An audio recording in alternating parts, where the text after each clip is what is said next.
They still going on Twitter. God damn. Yeah. Pedestrian. Pedestrian. I was like, ooh. Jerrell's face when you said it too. He's like, it's like, damn, sis, you went in. Went in. Hey, community. Here's what's brewing today. Homocron and the Atlantis cruise. Pedestrian drag. And Ask Your Aunties, Grown Man Tantrum. So get your cups ready for Minority Report.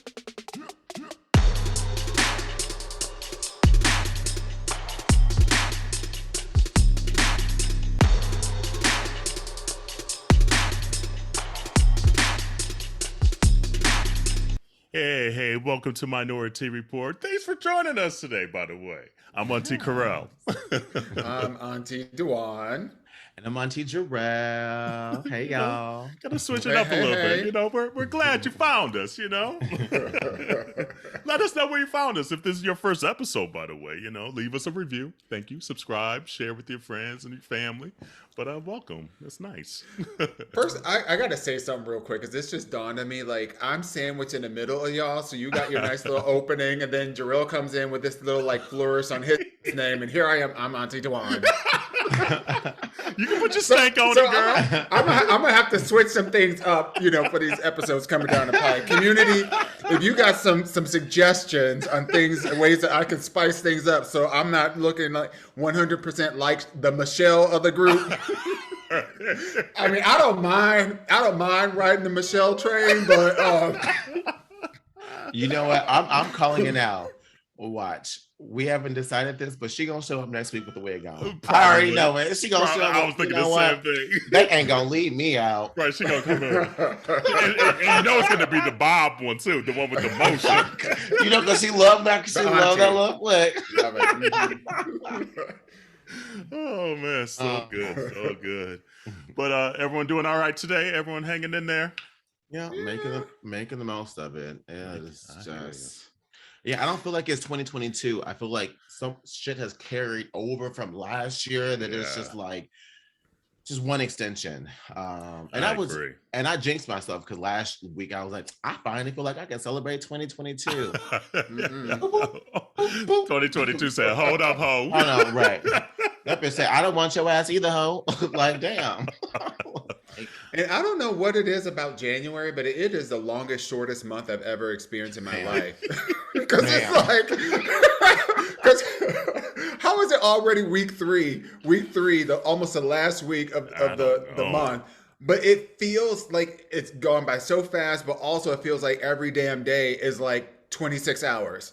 Yeah. It really do. It really does. And you wake up, it be dark. You go to sleep, it be dark. I'm like, damn. Yeah. Like, I feel like I had no holiday rest this year, or I guess last year, the last 3 months or whatever. Yeah, I feel like it just all went past super fast. I'm not rested. A bitch is still tired. Like, I'm like, how, Sway? It's just like, it's too much. And even like my mind is playing tricks on me, because like somebody asked me like, oh, do you remember, like, what was some of your favorite memories of, like, 2021? And I straight up went to 2020. And it's just, like, the last 2 years are, like, a blur. Now, granted, there were moments that, like, I definitely remember or whatever. You know, like, when she was in Greece, that's a moment that's forever etched in the memory. Yeah. But everything outside of that, it's like, What year did that happen? Did that really happen? Yeah. Was I alive during that time? Not Auntie Dawon being like trying to figure out the timeline. Okay, so I was in Greece in August. Literally. So was it before Greece or after Greece? Before Greece, after Greece. That's the timeline. PG now. And PG-13. Like if you were post Greece. Like literally, if you would have asked me like, oh, name some of like the top memories from like last year, it would be a struggle. Yeah. Yeah. Well, like I remember, and the thing is, like, it's like I remember the vacays, which is sad to say, but good to say at the same time. You know, it's just like I remember the rest and the play, but then like it's just like so many days at work where you're just like, ooh, it's a grind, you know. But I'm thankful for having a job that's paying the bills and all that. So I'm not gonna complain too much. Amen. And let us go on these vacays. It could all be blown away. Literally, we've seen it for a lot of people. So like, I don't want to complain at all. But are y'all playing Wordle, by the way?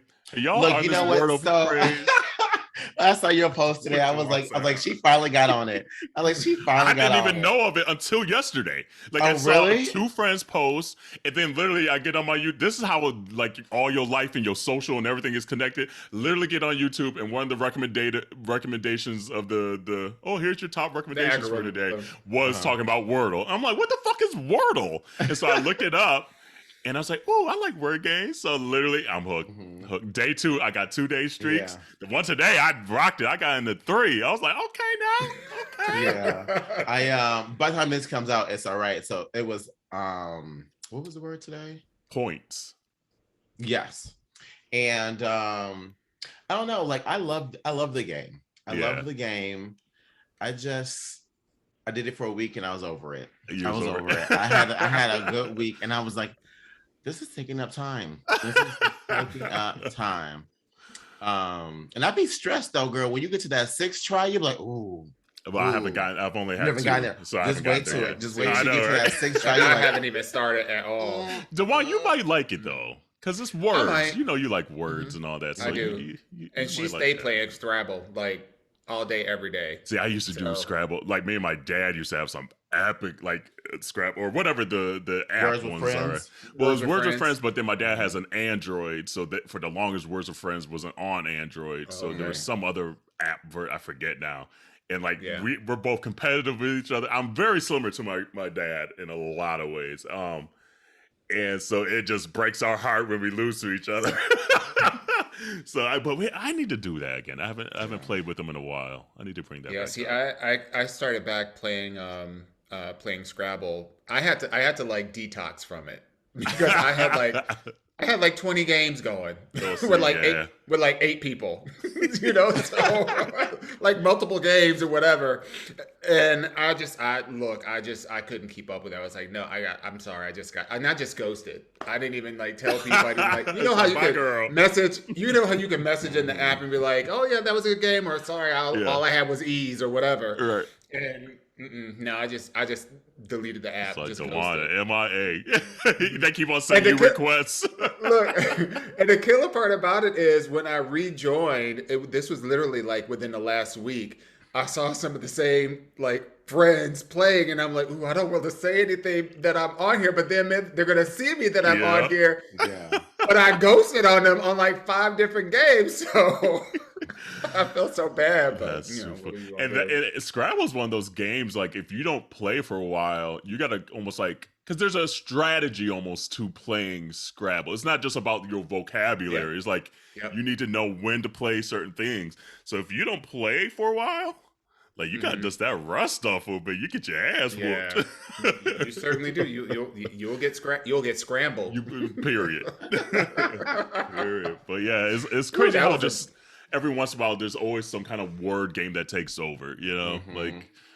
And so yeah, Wordle, I do like word games. I feel like that's one of those things that really like challenge you intellectually without like, you know, like making you feel stupid, you know, because there's like things that you learn. Because like especially with Scrabble, you'll see word combinations. You're like, oh, I didn't know that was a word. So then you go into the dictionary to find out what that word is. And you add that, and then secondly, then you see how people play. You know, because you have some people who are like Scrabblenistas, you know, like because they can have like 3 little tiles and they have like 125 points. You'd be like, and it's like, how?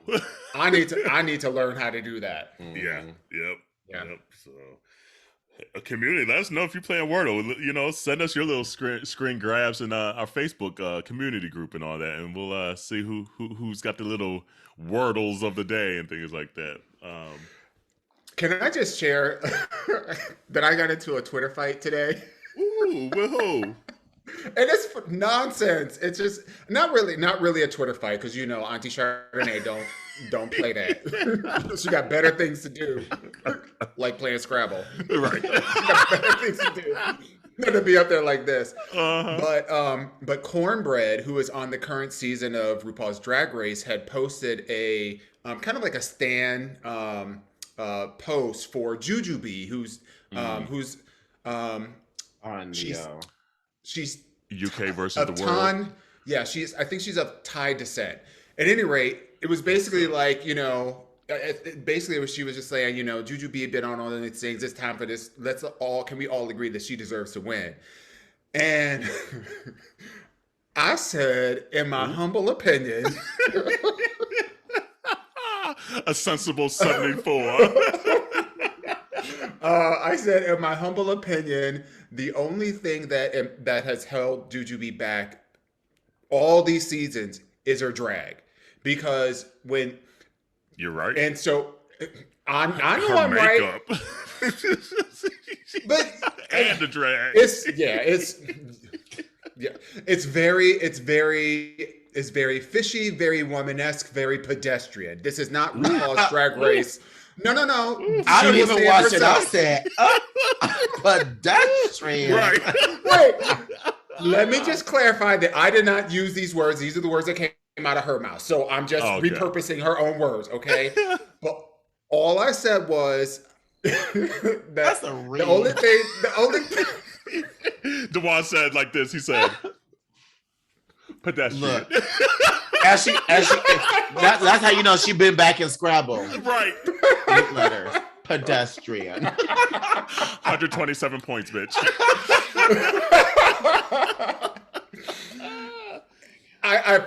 But basically, I was like saying the only thing that's held that, in my opinion, has held her back, because she's been in the top three times. Yeah. Okay, so it's not like she's like horrible. But I said the thing that edges other people out, in my opinion, is like the outfit, the elevation of the outfit. Because when you pit them side by side, there are very few queens that are out there across all of the seasons and the iterations. Yeah.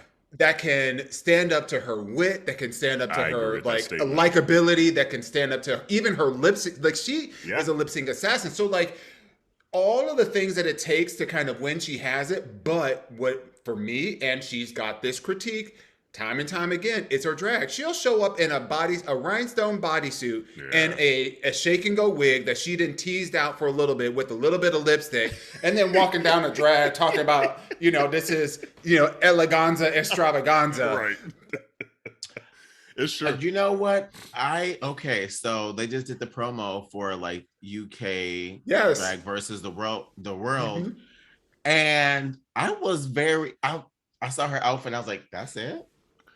And that's it every season. It? And here's what I hope is not happening, because we obviously know white drag be taking over the bars, and they don't be paying as much for the drag queens of color. And I'm hoping that's not happening to her, that she's not getting as booked as some of these other look queens, which I'm sure is what happening. So her coins might not quite frankly be there, like some of these Brooklyn Heights and these Alyssa Edwards of the world, and I feel like she might not have the spendable cash, the discretionary cash to discretionary? That's not the word. Yeah, discretionary. Yeah, that's discretionary cash. Disposable income, discretionary cash. There we go. Thank you. To elevate it every time. And I feel I can always count on Miss Shar. I got you, dude. But I agree. Every season you would hope to see Jujubee elevate in at least the drag and clothing portion and the hair. Right. And it's not there. And I'm just like, dang, is she not getting booked like these other queens, which is upsetting, because I agree. She's literally probably, out of all iterations, probably a top 10 drag queen. And that's saying something, because there's some killer drag queens. She's amazing. She's absolutely amazing. And so, who came after you for doing Twitter for saying this? It's a whole bunch of like, I disagree with it, and I went back like twice just to And let me clarify with my statement. I said I love Jujubee, and I'm glad to see that she's competing again. So this wasn't like a read, but this was really in my non-professional professional opinion as a RuPaul watcher and a human being that exists on this planet. When I see with my own two eyeballs what she brings to the table compared to everybody else, it's the pedestrian for me. It's the pedestrian for me too. I would have forgotten everything else she said. I love Jujubee, and all I saw is pedestrian. Okay. I would have been in my feelings too. I would have been fighting too on Twitter. So it's crazy.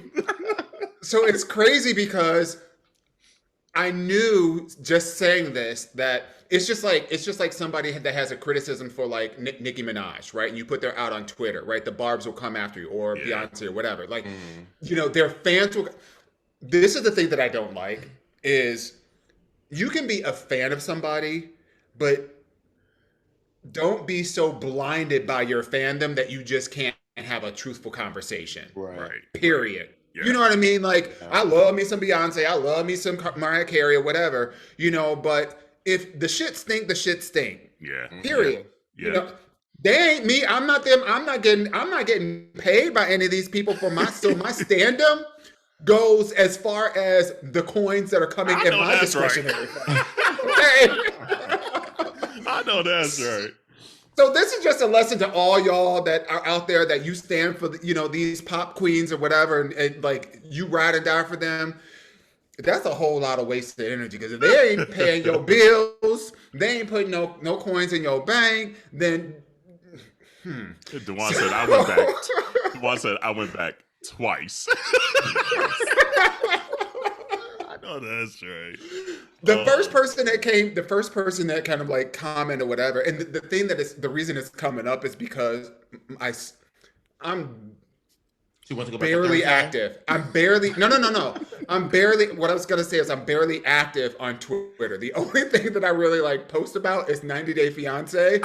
I know. I be seeing Dawon shit up there. He's like, Monica. I can't remember why did Monica marry Craig? And I'm like, bitch, Dawon is invested. I still have a tweet that is still just going viral or whatever. I saw that one. But so this one person came back, and now I'm getting all these pings. I had to turn my notifications off because there are all these people that are liking the comment of the person that's disagreeing with me that ended up showing 3 damn pictures of the 3 times that she looked good not wearing I was going to say unitard. Not wearing a bodysuit. Okay? Yeah. Bodysuit, basically a sock. Mm-hmm. So, and I started to say, now find me 3 more. I'm done with you. But I said nope. You said that's it for the day. That's it for the day. That's it. I'm done. Twitter is over. I'll let this shit die down. You ain't making no 45 out of me. Mm-mm. Well, shout out to Monique though. She on that, and I knew she was on it too. Yes. I knew she was on it because she got quiet for a little while there, and I was like, ooh, she probably on that show. So I'm gonna watch it just so Monique to cheer sis on, but how good did Monique look? Oh, First of all, how she looked.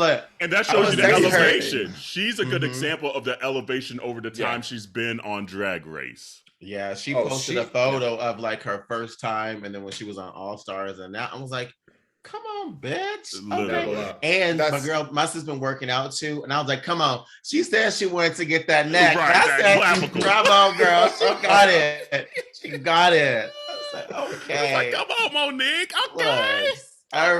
Look. So who's going to share their password so I can watch this UK season? Wait, what's the I think it's on BBC. I don't have that. I don't think I have that. I'm like, damn. I was like, they gonna put this on VH1 or Logo? Why wouldn't they put this on WoW though? What the fuck am I paying WoW for if they're not gonna put they're not putting the current season, which is on Lifetime, on WoW, which is their network. Yeah. And they're not putting this one on WoW. So it's like, what is we doing here? I don't know. Is we finish or is we done? Yeah. If I end up getting, I'll share my password with y'all because we absolutely, because aunties that be together stay together. Absolutely. I mean, we gotta watch Monique do her thing. So Absolutely. I'm rooting for her. That's what I'm rooting for too. I'm actually rooting for both Monique and for Juju. Yeah. I don't think Juju's gonna make it though.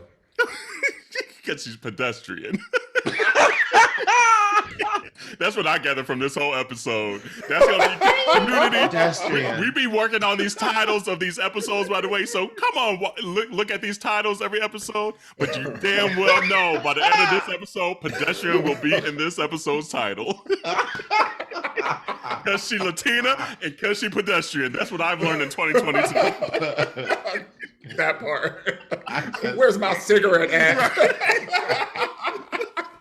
That is what I've learned in 2022. Because you Latina. Because you Latina and because you pedestrian. You know that's going in the next Minority Report collection. That's going to be the new...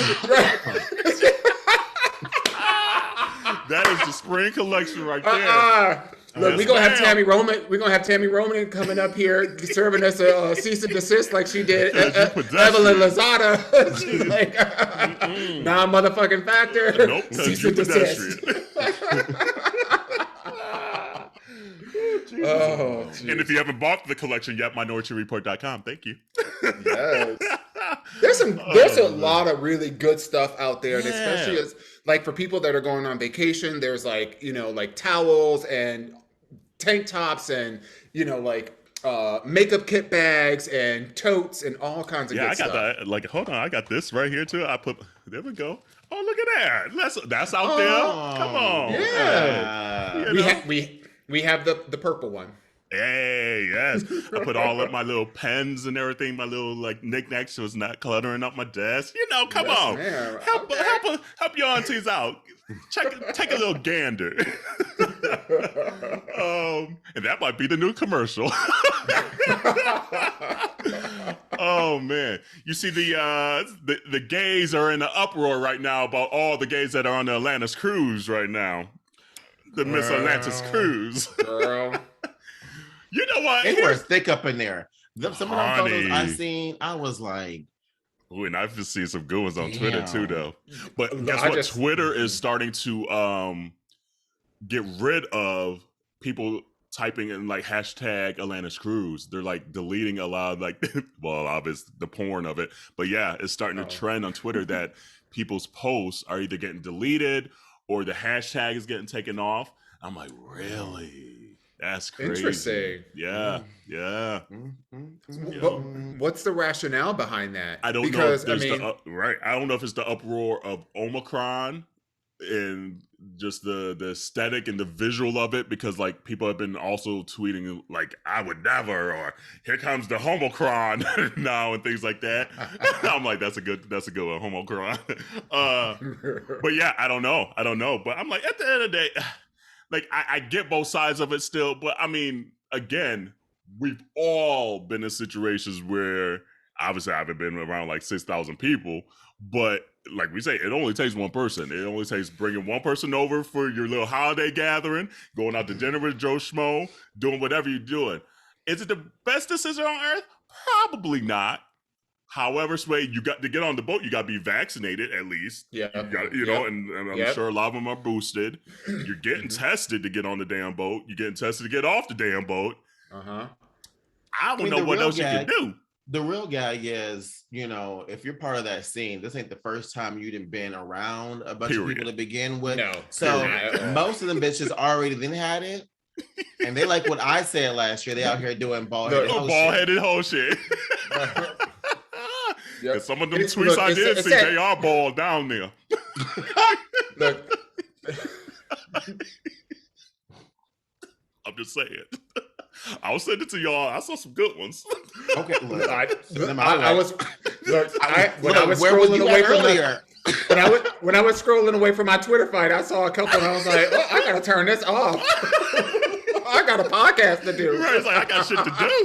I can't be distracted like this. I know, that's right.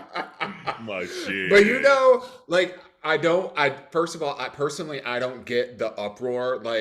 These are the same people that have been going that were getting shamed in Puerto Vallarta, you know, when the whole 2 thing years got ago, right? right. It's the same crew, you Yeah. know. But now again, like you said, like with people getting vaccinated, people being boosted, people having to get tested before they go on and tested before they go. You know, you want to be on a boat with 6,000. That is a choice that you are making, and then you're taking on the responsibility of that. You know, if you like it, I love it. You Me know, too. And keep and if you don't, then stay your ass home. Period. I mean, you know, one of the things though, every time I look at one of those photos though, it just smelled dirty. It just looks like it's musty. You know, like you just see all them bodies, you be like, "Ooh, I know that did not smell good." Right. Everybody just smelled like booty hole and well, you got hole and poppers. Look, okay. So it smells like market days. At least the cruise has the fresh Market days ocean I'm walking breeze. But market days is stagnant. It's You August cannot escape. air. It is August. Chicago air. You know that's what it smells like. Yet we still go. Because it'd be fun. It'd be fun. It'd be fun as hell. So that's why I look at it, I'm like, it is what it is. It is what it is. Yeah. I mean, I low key, I want to go once. It's the only thing I think that would drive me absolutely. Wait, you want to? There's two things that would drive me. Wait, you want to go to the bonkers. cruise or you want to go to a party? The cruise. Cruise, just to say I the did cruise, it. okay. Yeah. But I've Okay, never been on a all cruise. Like, I don't know if I would enjoy a cruise nonetheless, this kind of cruise or any kind of cruise. But the two things that would definitely drive me bonkers if I was like there to like meet up with friends is like, there ain't no way you gonna be able to meet up with your friends. You'd be like, oh girl, I gotta go pee somewhere. You either gotta pee on somebody in the middle of there. She got. Right. Or you ain't gonna see your friends the rest of the boat trip. And then two, oh damn, what was the first thing? That one really bothered me. Damn, I lost my train of thought on the first thought. And anyway, that's the big one. I'm just gonna say that 9 times out of 10, you don't have to pee while you're out there because you have things going on. Right. You're not drinking a lot of beer or whatever. You're taking other kind of things or whatever that That's are. true. And that's why I would hate it. And that's why I would hate it because that's just not my ministry. Like I was trying so hard to dance around that. Look, I would honestly, it's not. I've never done anything outside. You'd be like, literally. in your own world.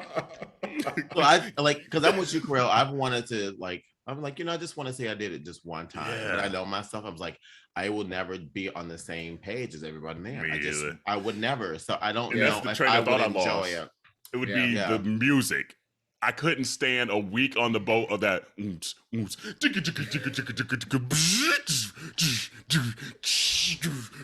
No lyrics. It's like I need some top 40 in this bitch at some point. So they switch it up. There'll be like a disco night. There'll be like a pop night. There'll be like a trance night. No, I saw the DJs they had there. I was like, that would drive me. That would drive me bonkers. I'm like, bitch, like I can't get one. But if you're not one Beyonce song, one Ari song. But I mean, you're not talking to people anyway, so you know what I would do? I would be that bitch that would have headphones on, and I just play my own music. That's a good idea, actually. You know, and I just have my own music. You're right. And they'd be so high that they wouldn't even know you had headphones on. Yeah. They'd probably be like, "Oh, that's cute. I like your outfit. Nice accessory." Right. It's like, thanks, boo. But I sure would be out there in my Speedo and everything. He'd be like, my name is Jerrell. Because he can't hear what they're saying. Right. I'm Jerrell. Oh, man. So, yeah. So, I still kind of, I know Corey would never. It would, like, not because of the scene probably so much, but it would just be too many people for him. Yeah. And too loud. My God. He'd be like, turn this shit off. So we'll know. Who knows? You know what would be fun? I'm just sitting here thinking about this. What would be fun is if we did like just an aunties trip somewhere. Just us. No we said husbands. we're doing it this year. Okay. We said we said we were getting together. Right. But like no But husbands. I said no husbands. Yeah. Keep their asses home. Okay. Count me That's in. one less conversation I gotta have.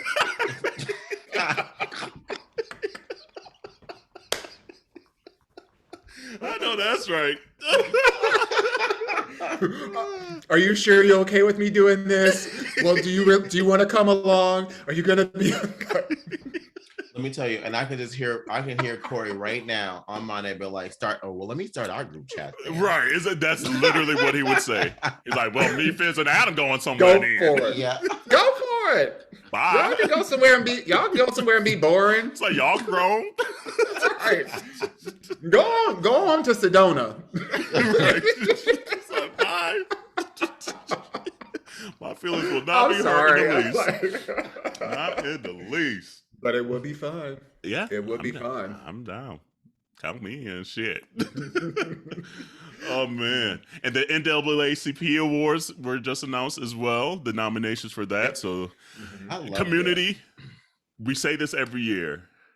Support the NAACP Awards. We can't complain about no damn Oscars, no damn Golden Globes. At least this year, MJ got won her nomination. But it's just like, we can't complain about all these other white-ass award shows when we don't even support our own that was built and, like, ran by us. You know? So, support that show. I think, hold on, I have it up to tell you the date it's on. February something. Hold on, bear with me. It's live on BET on February 26th, Saturday, February 26th. So, let's support that. Let's watch them. Let's show out. Let's make these ratings go up so we can continue to have these type of shows. It's the 53rd annual one, so let's make it so we can see the 100th annual NAACP Awards. So yeah, I feel like we kind of need our own like awards like platform. Like I get the NAACP is out there, but it's so civil rights. You know what I mean? Like it's very different. It's a very different vibe, you know, than the MTV Music Awards or even the Oscars or even the blah, blah, blah, blah.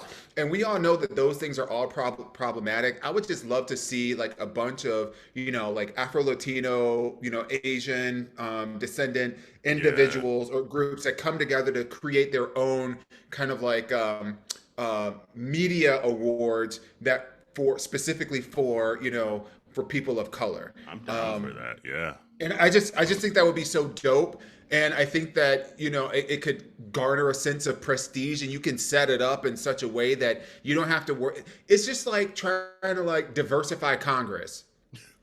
you know the work you got to do to do that, you know? So you're like, right. I would just love for us to come up with that. I'm a still support. Don't get me wrong, but I'm just saying like it ain't the most entertaining thing to watch, and award shows ain't entertaining that much anyway. But if we mix like Source Awards with like what's the one where they all sit at like round tables and get like drunk? The Golden Globes. Yes. The Golden Globe Awards. The SAG and Golden. Yeah. But if you can get the Source Awards and the SAG Awards and the Source Awards and the Golden Globes Awards together to get that kind of vibe, that would be a party. That would be a party. I'd be down for that. So is the NAACP name almost dated at this point? Is that what you're saying? I don't think or it's just a name. just too specific of a. It's too civil rights for me. Got it. I get that. I mean, every time you waiting for, you know, like Jesse Jackson come, and you know, rolling on out to pop up. Right. Like, okay, why is Al at everything? By the way, Al is at everything still. and I think he lives in Harlem because I see him all the time in my neighborhood. All the damn time. I feel like he walks down the streets like George Jefferson. That's what I envision in my mind. Al Sharpton coming out the crib. And you know, ever since he done lost all that 90s weight, honey, can't tell him he's shit. like, he looks like this. So it's just, it's wild. It's wild. I love him. I love the man, but absolutely it's wild. Like, what up, Al? What up, Al? Look, he be in everybody's Al. Business. Honey, he be there. He be on it. Yep. But yeah, so support the NAACP Awards. We'll see who show up and show out. And yeah, I agree. They need to do something to spruce it up, to really give it the culture moment that it needs but that still in that dope. regalness that we can exude. Yeah. It would be great to have. It would be great to have a media, not just music, but like media. So like visual art, spoken word, cinematic, small screen, large screen, stage play, like all of that from like from a cultural perspective. I think that would just be so dope. Yeah. It'll be long as hell. It would be though. You already fast forward through everything, girl. Look at she over advocating for a long ass show that she ain't gonna watch live the next day while she fast forward. I don't, it's like fast forward. Oh, you're right. Talking about girl, I fast forwarded. Like that shit was too long. But you know what? But I do. But especially when it comes to the Golden Globes, though, I do like watching the Golden Globes because what happens at the tables is more important and more entertaining than what's happening on the stage 9 times out of 10. Yeah, they almost need to have like cameras and that you can see the live feed of each table on like Twitter or IG or something. So you could tune into the show if you want to, but then you can also turn almost like the Australian Open. You see like the main stage, but you could get that ESPN Plus and see that court 16 and court 9. That would be fly as hell. That would be fly as hell. Can and you then everybody could be like, girl, you live. Right. You know what's taking over the black community right now? Casamigos. That tequila is taking over the black community. I see it so much down here in Atlanta. I'm like, it's the new Alizé. Girl.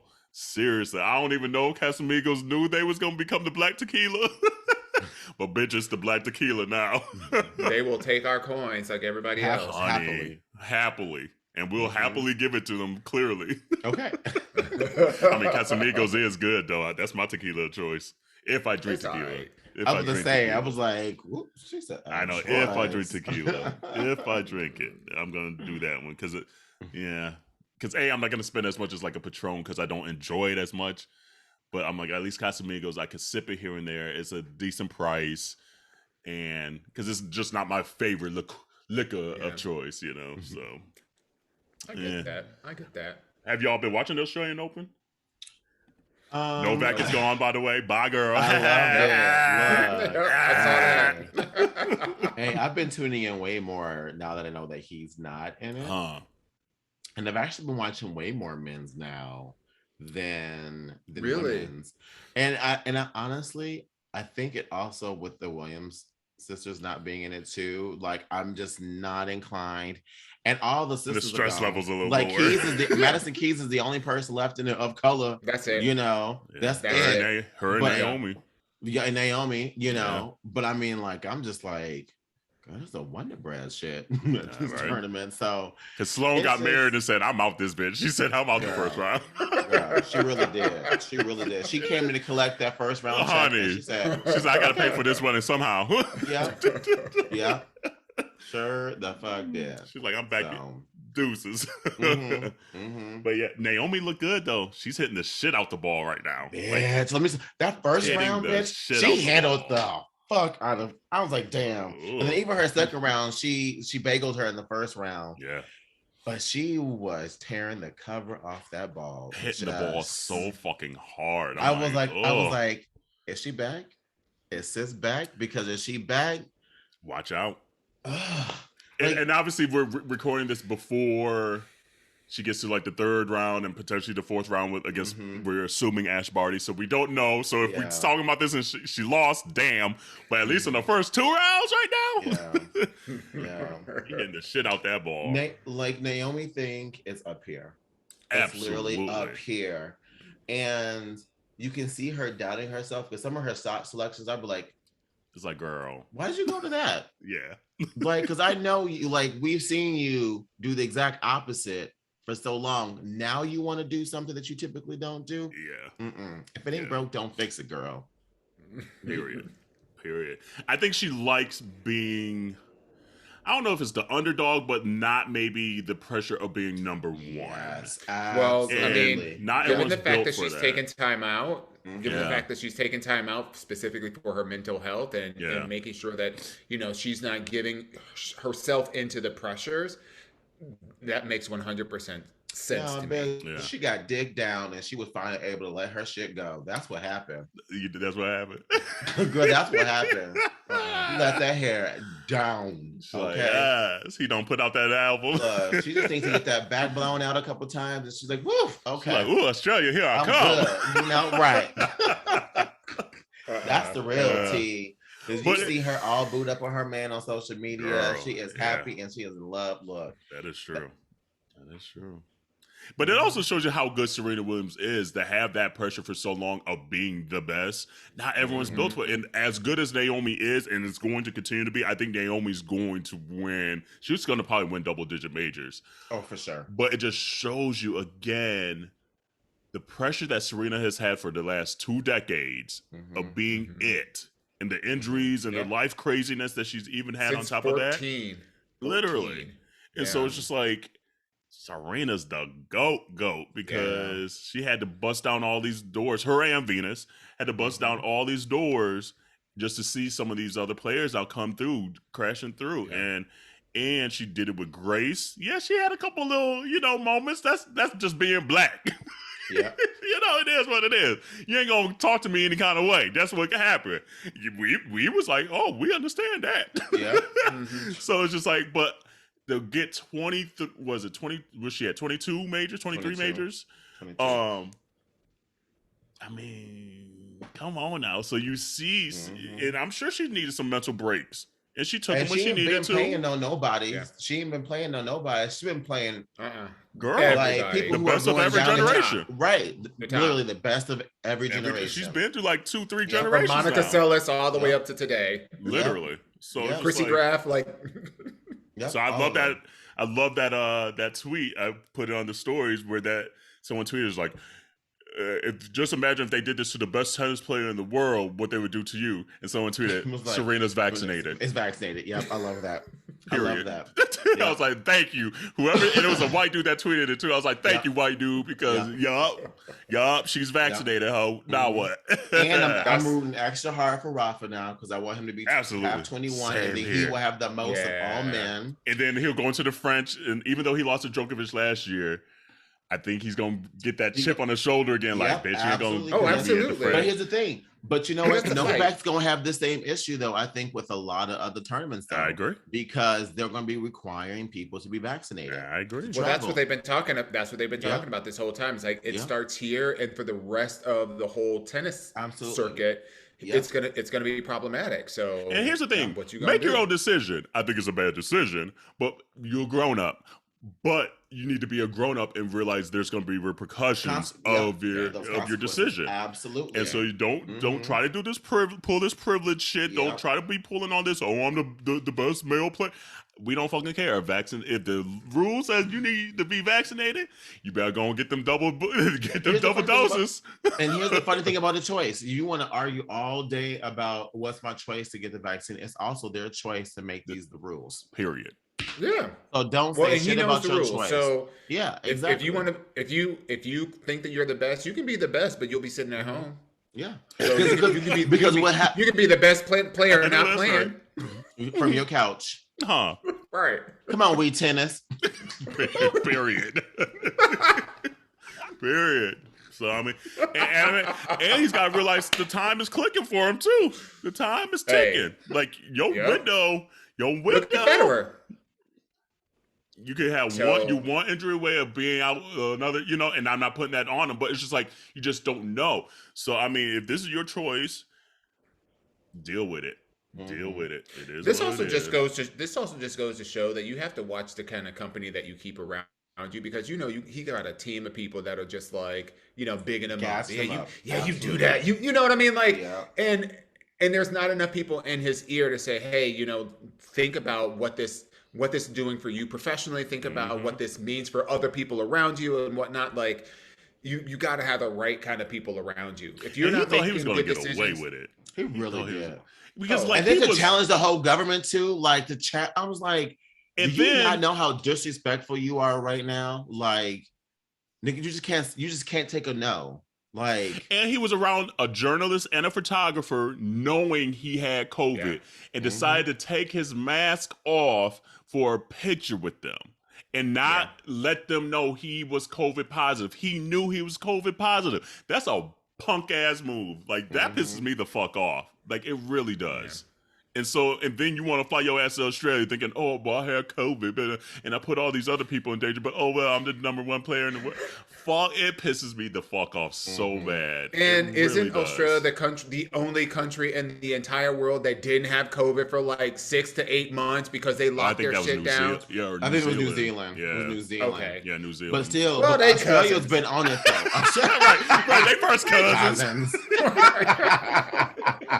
They play cousins.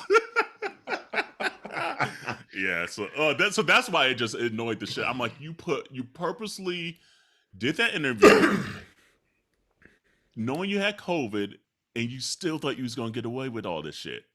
You know? Like, that's a punk move. And then Venus, that's the wrong person to support, boo. Yeah, I'll just say that. I love you, Venus, but like we said last week, I don't think she searched those comments. Like we said last week, they took some of that stuff out of context. Very true. Very true. Yeah, but I'm just glad he ain't playing, and you know, I just want to see somebody new win. You know, I want to see Rafa and I want Osaka to win. Yeah, those are my people I'm rooting for. And like, if Rafa doesn't win, I like Medvedev. I like Medvedev out of all the. I do like him. I like Tsitsipas a little bit. I like Medvedev him. Is dope. Yeah, I like him. He seemed like a cool person. Yeah. Yeah. He's a little awkward. Like, I like the little awkwardness of him. Yeah. So, but all right. Well, in the meantime, we're gonna take a quick little tea break, and we'll be right back. We interrupt this episode for very important information. That's right. You've been asking for it for a long time, and we have heard you. Yep, it's been a long time coming, but it's finally here. Yo AunTeas got merch. Hey, that's right. You know what? We got tees, we got long tees, we got sweatshirts, we got fanny packs, there's just a whole gamut of stuff out there. So go and check that out. We are so appreciative of your love and support, and we are so excited to launch it. Girl, where can we find this at? Ma'am, they can head right over to minoritareport.com to check out the selection. That's right. That's MINORITEA report.com. Woo! Alrighty, ladies. And we got a deep Ask Yo AunTeas this week. So what time is it? Ask your AunTeas. All right, so bear with me on this one because it's a long one, but it's deep. So it says, "Hey AunTeas, I have a question. I locked my husband out of the house because he was tearing it up and I was coming home from work to broken glass. And then in parentheses, prior to this, he was not bringing his ass home and would not talk to me. He slashed all my tires while our son was home because he is convinced I popped one of his tires. He ripped his son that I didn't birth, pick out of our kids' baby pics because he came out as trans. First gay, then trans. He tried to commit suicide before this because of it. My reaction was not to rip him out of the family. I said, would you rather have a dead son or an alive daughter, gay son, referring to him coming out as gay first? So now I'm the bitch because I said his sexuality and identity has nothing to do with you. And then she says in parentheses, and I'm the one who's a PK. I get the black male ego and pride, but damn. So I locked him out. I do not feel bad, but he says I'm single-handedly ruined our marriage by changing the locks. I think he did by his actions. I tried talking to him. He refused to talk. I've asked to go to counseling. He refuses. He has been gone since the end of August, and I told him he could come back in September, but he refused and got an apartment in another town saying I put him out. I know this is a lot of word vomiting, but I worked hard as a single mother for years, and I bought the home we're in, and I went to school full time and worked full time, and because of this, he's emasculated. Okay, so we're almost at the end here. And she says, "Am I supposed to sell my house for him to feel like a man? I'm so confused, and we have another boy and a girl that are young in their teens. What does this teach them?" Like, what does this teach my daughter about diminishing herself for a man or a son how to treat women? He says I don't need him, but you are wanted. Isn't that better than being needed? I just want you all's opinion as a Black man. Am I wrong? So this is a lot, y'all. A whole lot. So really, it's talking about this masculinity thing within the Black culture and that ego and that pride. Is she wrong for locking the doors and kicking him out, giving him a moment to chill out and say you could come back, and then now he didn't choose to come back either? No. No, you're not wrong. I mean, at the end of the day, you have a responsibility not only to yourself and the relationship that you're in, but also to the children and the example that you as parents, regardless of birth or not birth, are setting for those children to create a stable and safe and healthy environment for which those kids can grow up in. And if preventing somebody who's done these, he had me at tore up the house. Like, what grown ass man tears what grown ass man tearing up somebody's house? That don't make no sense to me at all. But and however, the fact that you took a stand to say I will not tolerate this behavior and you will not be a destructive force within my household impacting our children, my children, however it's broken down, I think that's absolutely, you're within every bit of your right to be able to do that, because it is a matter of protection at that point. And you're dealing with somebody who clearly has anger issues, has maturity issues, and has proven themselves seemingly time and time and time again to not respect you, the kids, and only respects what they want. And they're basically throwing these temper tantrums as a way for them to get attention. Mm-hmm. So my short answer to all that is no, girl. You did the right thing, and don't double back on your decision. Like, if he got a whole other apartment, that nigga wanted another apartment. If he wanted to, yeah, you're right. If he wanted to make it work as a man, he would have made it work. But instead, he acted like a little bitch, and pedestrian. He was being very pedestrian. Yeah. But he was acting like a spoiled little brat, and threw a grown ass man temper tantrum that is,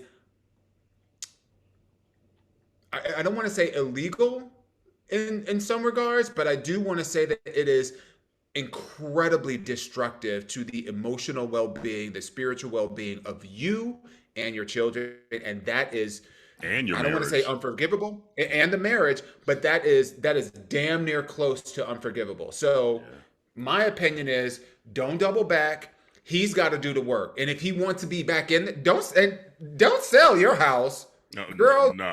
You work for that. You work for that. But if he wants to make it work, he's got to do the work. What do you think, Boo? Yeah, I agree. I mean, first off, my feelings aside, I would have been like, not my children. You're not acting like this around my kids. Like, and that would have been it.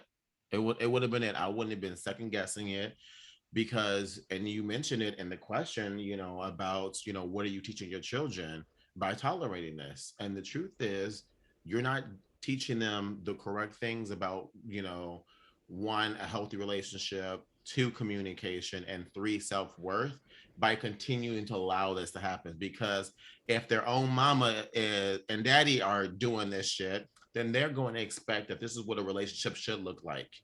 And then they're going to have that issue too. We got to start breaking all of these generational curses and etc.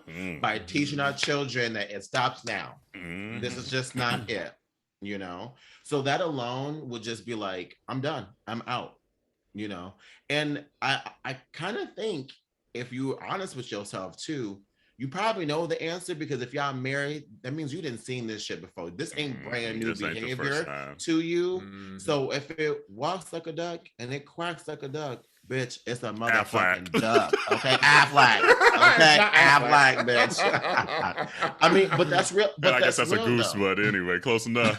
They play cousins, right? So like, I get one to be strong and wanting to, like, upstand your vows and like really just try to see things, but you don't got to ride your relationship off a cliff, especially if it's unhealthy. You know, you don't need to sacrifice so much for so little. And that's what it sounds like you'll be doing by continuing to allow this to happen in your relationship, in your home, you know. Yeah. And like Dawon said, that dude got a whole other ass apartment. His mind ain't thinking about your well-being. He ain't thinking about your well-being, because if he was thinking about your well-being, like Dawon said, he would have made the choice to do what he needed to do to go back home. But instead he said, fuck you, and bought an apartment. That's literally what he did. He said, fuck you and the kids and the family. Yep. Right. He said, I choose me. Yep. And it's time you do it too. Period. Dawon and Jerrell nailed it. I like, thank you for sticking up for the trans daughter, and putting like, and I think you probably added the PK part in there just because we all kind of have like this religion part that might have been an internal struggle for you, but at the end of the day, you said, this is my daughter, I got to protect her. Even though I didn't quote unquote birth her, you still had that parental guidance and saying, no, I need to protect her.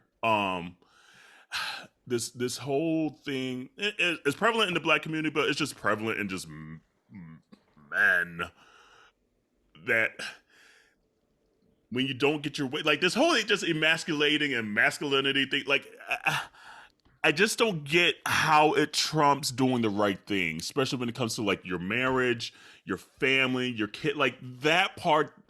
If you want to really break it down to being like a man and all this stuff, is really taking care of what you need to take care of. Like that's where you're being a strong human being. Like throwing the temper tantrums and all that shit does not mean you are being quote unquote a man. Like that's so wild to me.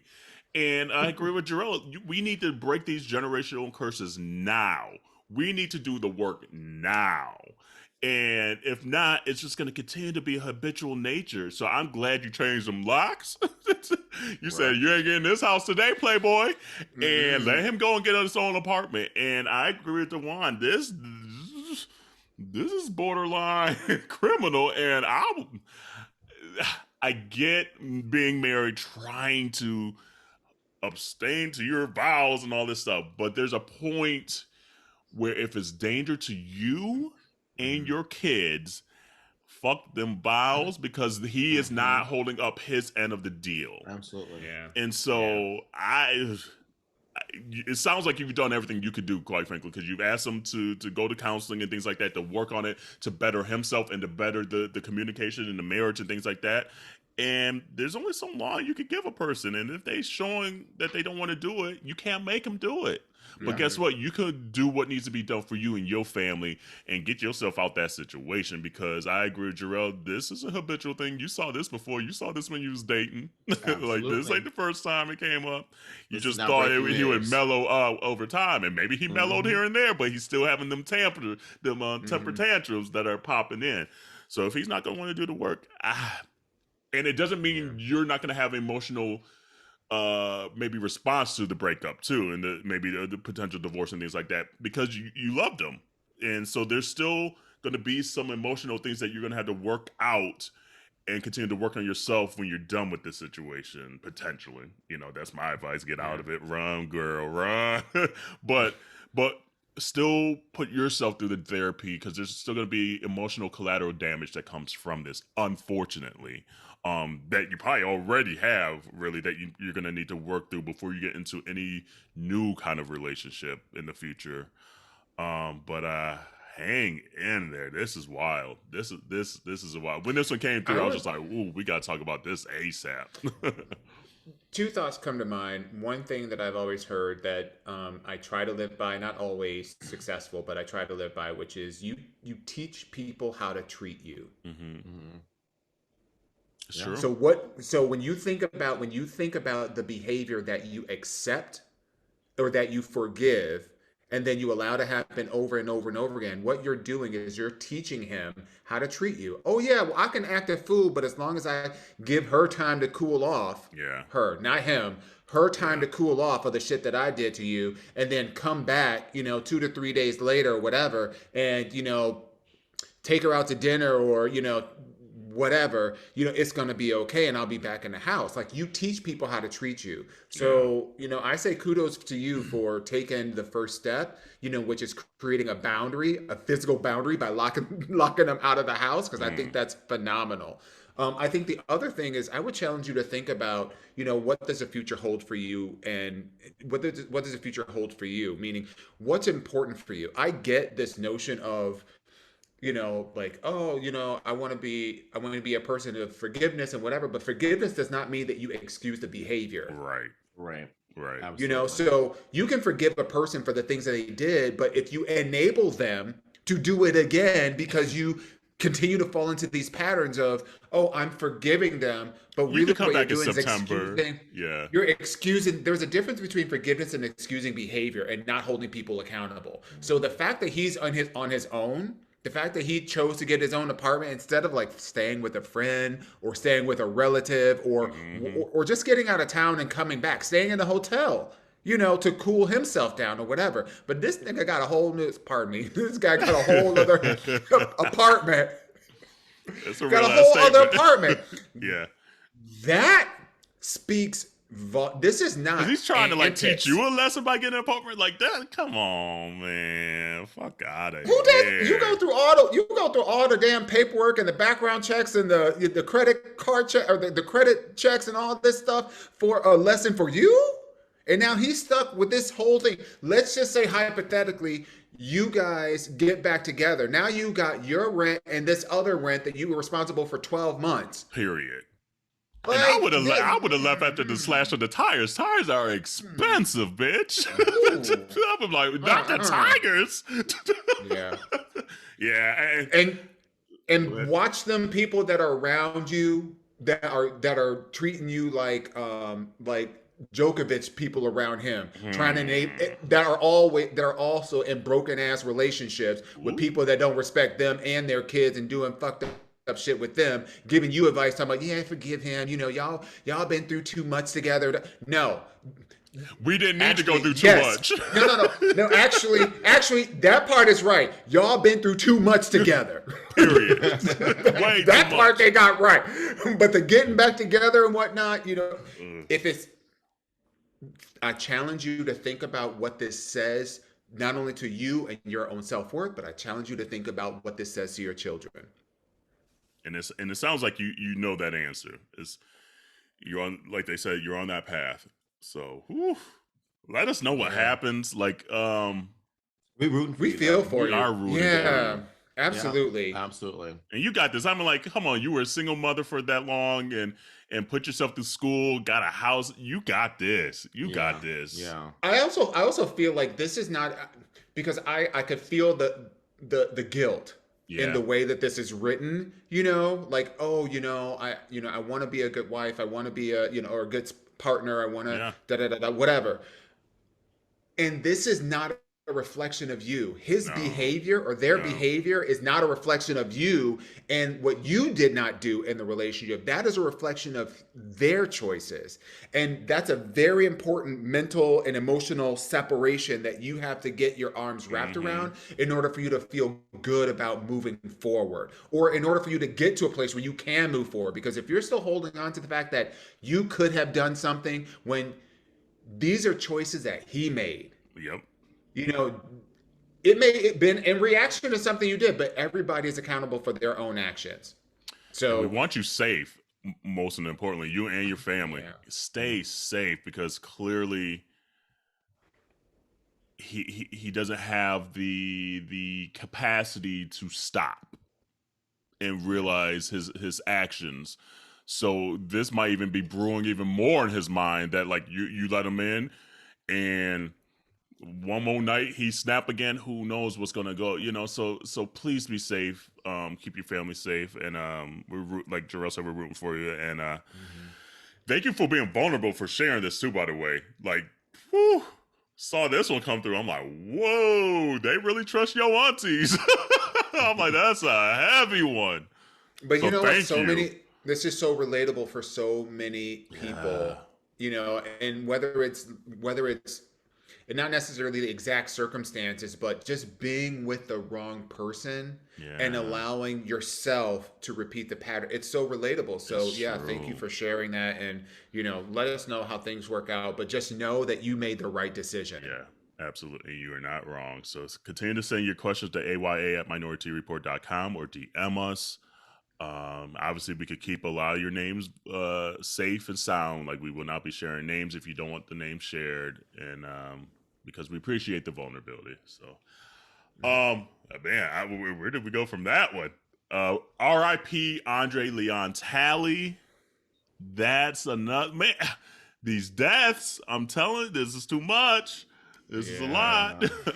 I was not seeing that coming. Me either. And you were just saying thurs too. You were just saying. I tried to protect the black people. I tried. I tried. Yeah, that was tough. The mark that he's made on the world of fashion just by being a man of color, and although he was a trailblazer, and although his mark wasn't necessarily like holding the door open for other other black men or women throughout the industry, his presence alone gave so many people the inspiration to be able to pursue fashion as a career. That the true impact of him just living his truth and being who he was, will never really truly be measured. Yeah. So to his family, and part of me is like, ooh, this seems a little fishy. I don't know if he was sick or anything like that, but it's just like he's been going through like those troubles with like his home, like he was getting sued to get out of the home and things like that. So I'm like, that's a little fishy to me. But his family and friends were thinking of everyone because this one seemed very, very sudden. So, and let's he was a big man, so there might have been some. I mean, like he was tall, but he was also big in stature and whatnot. So, no lie though. What's that? No lie. If I pray that I make it into like 70s and 80s. Yes. Wardrobe icon. I want to be wearing big old tents. Yes. I always thought, like, where is he storing them? Like in a New York apartment. Like, where you put these at? Like his house must have been just covered in just like tents. like big ass, quadruple X kimonos and whatnot. Like I live. That is my like. Honestly, at a certain point where I'm like done wearing pants, that's the wardrobe that I aspire to. By the time are you gonna have 70. underwear on underneath there? Well, she got to be a little modest. Okay. So yeah, I'll probably have on some underwear, but that'll be it. That'll be it. Feel the breeze. Yes.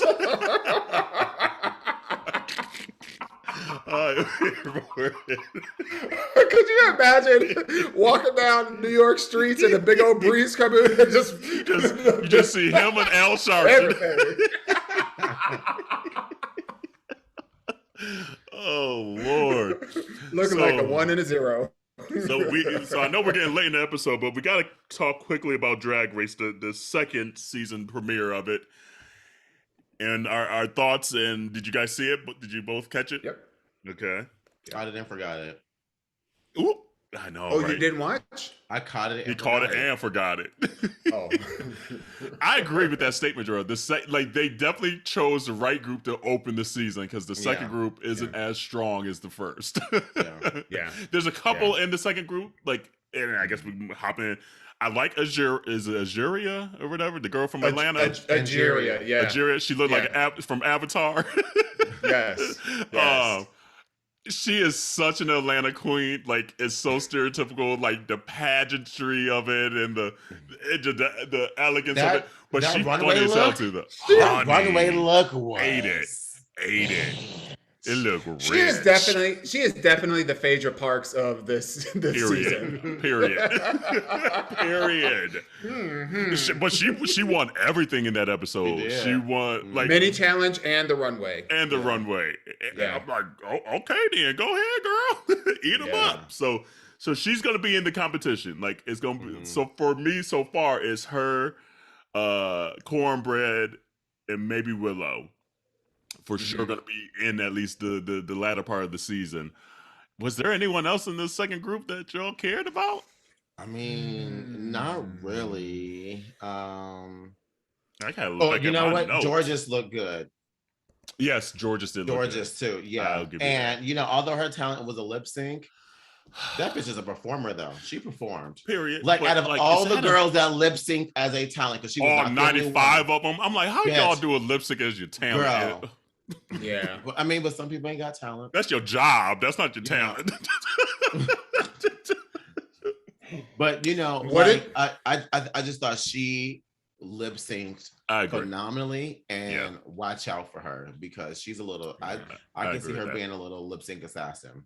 And she had that human hair. I think it was extra shiny, but I was like, at least the ponytail parts were human because the way it was just moving, I was like, ooh, you got bundles. Who'd you like, Dawon? I'm trying to think. Like, I definitely like Angeria for sure. I was just a little like underwhelmed by the second group because I felt like the first group just came out so with such strong personality, and I don't think there was anybody that was like I did like Georges just in terms of like her attitude and like her dance ability and the stage presence or whatever. Right. She's just very like firecrackery. But yeah. Did you like Deja's look? Like I didn't like clearly her cheerleading routine was terrible. Like it was like boo boo. Was not funny. How we're gonna have 3 lip syncs like that? Like when you're gonna lip sync for your life, like that bothers me when they choose lip syncing for their specialty. Yeah, I'm like, bitch. Yeah. No, you gotta do something else. But learn something. Yeah, and then comedy. I agree with comedy for a minute. Like it's hard to do a comedy routine in such a short time frame. Like it's got to be like packed from the first second to the last second. Like you're like, because the second you try to set up your moment, you done lost everybody already.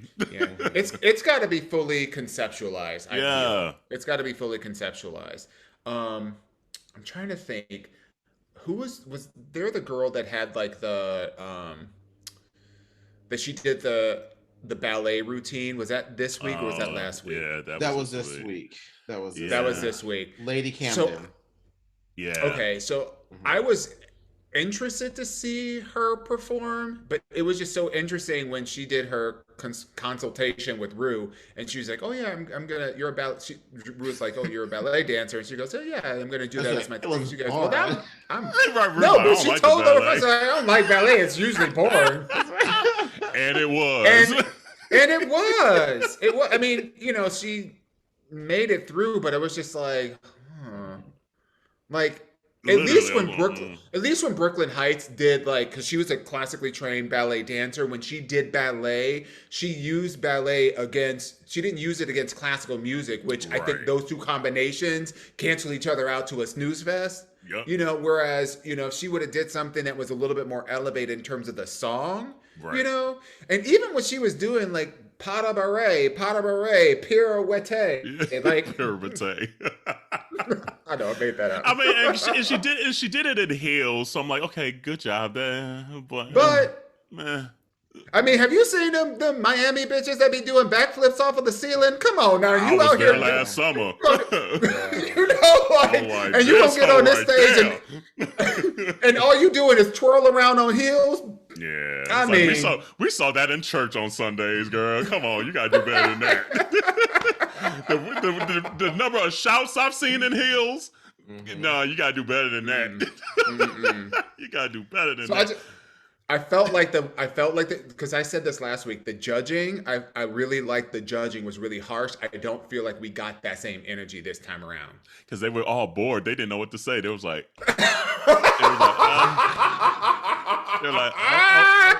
okay. I think bored of the silence. Seriously, Exactly. They was Just like, get off the stage. They was like, good thing we got that other bunch.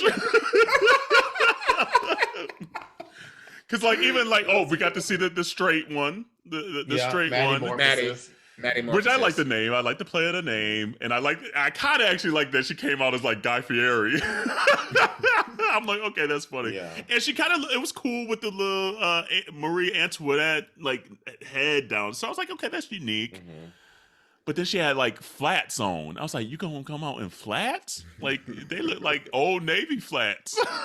Like. I do like the fact that Maddie is, for what I perceive to be like a conceptual queen, or a conceptual drag queen. You know, so like even when he did his performance, he looked like Prince, like or a version of Prince when he was playing the guitar live. If you don't play the guitar, you better shred the guitar. Like that put me to sleep. I was like, how is electric guitar putting me to sleep? But you know what? Look, it was better than a lip sync. You ready? It was an actual talent. It was a real fucking talent. That's true. That's true. And Alicia Keys, she don't really bring a lot of pizzazz. I mean, last week they had Lizzo, and then this week they're gonna have Alicia Keys. So it was a little gorgeous. bit of a snooze. Yeah, it was snoozy. It was snoozy. They could have set a picture of her there because she wasn't contributing that much. There was so many. Rue was trying to like play against her, and she was like, "Oh yeah." I was like, "Oh, Alicia, you don't watch the show, do you?" There was the moments when they cut to her, and she was just like.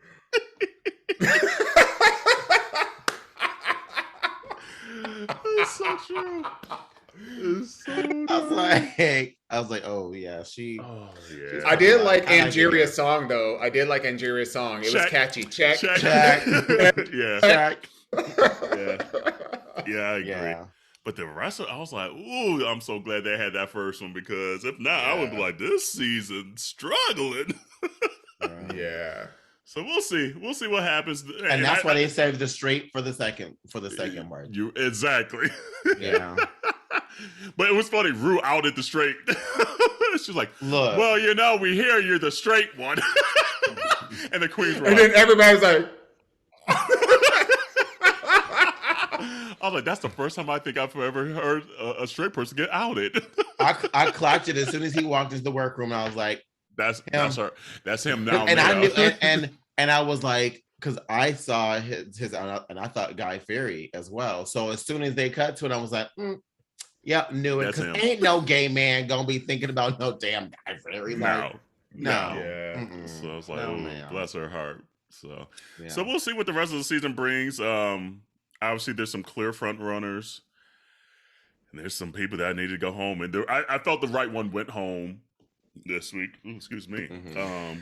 Either one of them, in my opinion, could have gone home. Yeah. I wasn't really crazy about Deja Sky, Deja Vu. Deja Sky. I wasn't really crazy about like her overall energy. There was just something there's like a lack of like confidence, I think, in one's drag that. So I don't know. Either one of them could have left for me. Yeah, but they could have did a double elimination. You're right. Because Diabetes is like talent. Her, well, what's the name? Like it looked like a circus. I failed the fuck out.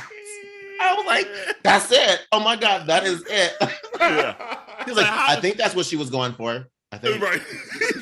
And then she had the little hated it hat on. I was like, oh no. And then she pulled out the little confetti out of her boot. I was like, and that was like the third lip sync in a row. So I was just like, another lip sync as your talent. Wow. Yeah. Girl. And you ain't even really dancing. And you chose pink. And you knew it was happening when Rue asked her. She's like, so you lip syncing the pink? Like, why you choose that? Well, because I got pizzazz. And she's like, well, what's that telling us about you? Well, that I like to party and it's fun. And Rue's, I was like, bye, so girl. What is that telling us about you? Yeah. Yeah. Because Rue was trying to pull it out of her, and Rue was like, you know what, this bitch, bye. Literally. Rue knew in that moment, he's like, nope, she going home. That's it. Yeah. So, but, all right, well, community, we're going to review the entire season. We're going to give our thoughts on the entire season. So if you haven't caught up, catch up. You know, we're mourning Insecure, so this is replacing Insecure for us. Yeah, some root tea, some root tea. Right. And then we'll try to find the UK versus the world and see what that's talking about. Oh, we gonna find that. We will. You know? We gonna find it. Oh yeah. Because if it's another week like this week, we won't be talking about it. We'll be talking about the other one. And actually, I also want to say this. We got to start saying Mohart. Yes, that's true. Mohart. Yeah, Mohart. Yeah, Mohart. Yeah. I know, Monique. You need to change your IG too. I'm like, ooh, that's like changing your social security number. It sure is. It sure is. But yes, Mohart. Tough work. I mean. Not your social security number, girl. It took a second for that to digest. real quick, just a PSA. I know all the dolls out there already know, but just coming on Friday, the 28th, we got the Janet Jackson doc. So two night episodes. Just soaking it all in, celebrating the fantastic woman that is Janet Jackson, and we will definitely be doing a recap. And we get to see Rebe. I saw Rebe in the trailer. I was like, "Where's Rebe? Centipede!" I'm like, Miss Centipede is in this documentary. Okay, now Rebe. Look, she not raising Michael Jackson's kids anymore, so she can come out of the woodwork. That's a whole tea moment. Damn, you right. You know what's so weird? That Michael Jackson wrote Centipede for Rebe. That's a dirty song to be writing your sister. When the centipede I never knew that. Hot. He's like all on like the backgrounds and everything of that song. I'm like, Michael, but he wrote it too? Yeah. I'm like, why you write Centipede for your sister? That's weird. When the centipede is hot. But anyway, I'm excited for this. Let's see if Janet gives it to us. Let's see how raw she actually like gets. Because sometimes she's just, it's just like, she won't really disclose too much. I hope she kind of goes there. So I know. Should we see more out of her and Why'd I Get Married Too than we've seen ever? Period. You're right. She went to smashing. She went to the ugly cry in that movie.